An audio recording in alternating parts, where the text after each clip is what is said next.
اعوذ باللہ من الشیطان الرجیم بسم اللہ الرحمن الرحیم۔ محترم ناظرین کرام السلام علیکم ورحمۃ اللہ۔ آپ دیکھ رہے ہیں حکایت علم چینل۔ ہمارا موضوع غنّے کے حوالے سے تھا اور ہم نے اخفا اور غنّے کے فرق کو بھی سمجھا تھا۔ آج ہم سیکھیں گے ادغام کے حوالے سے۔ ادغام کا قاعدہ ہم سیکھتے ہیں نون ساکن یا تنوین کے بعد یا را میم لام واو نون یرملون، ان میں سے کوئی حرف آ جائے تو نون ساکن اور تنوین میں ادغام کا قاعدہ ہوگا۔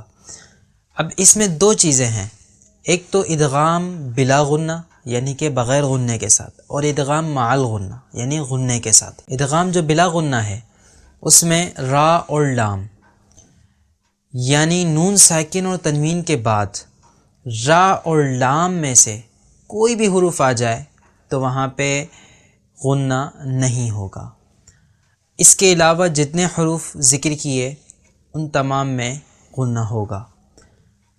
اب یہ آپ چیز نوٹ کیجئے گا کہ نون ساکن کے بعد، یعنی نون ساکن کی آپ کو مثال دیتا ہوں، من یقول، اب نون ساکن کے بعد یا آیا، نون ساکن یا تنوین کے بعد یا را میم لام واو نون یہ آ جائیں تو وہاں پہ ادغام کا قاعدہ ہوگا۔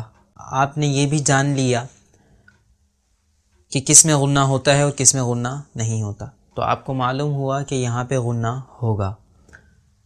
اب آپ یہ دیکھیے کہ میم اور یا کا جو کنیکشن ہے اس نے نون ساکن کو، جو نون ساکن نے آ کے ہمیں صرف بتا دیا کہ یہاں پہ ادغام ہو رہا ہے۔ اب آپ جب پڑھیں گے تو نون ساکن کی جو آواز ہے وہ مدغم ہو جائے گی، یعنی وہ یا میں مل جائے گی۔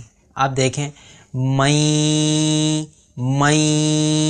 میں یقول، نوٹ کیا؟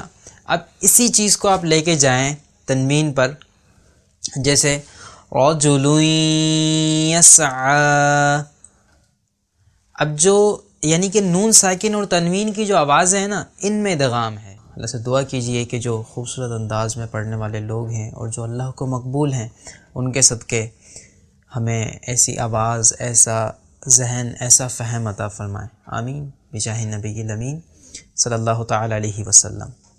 السلام علیکم ورحمۃ اللہ۔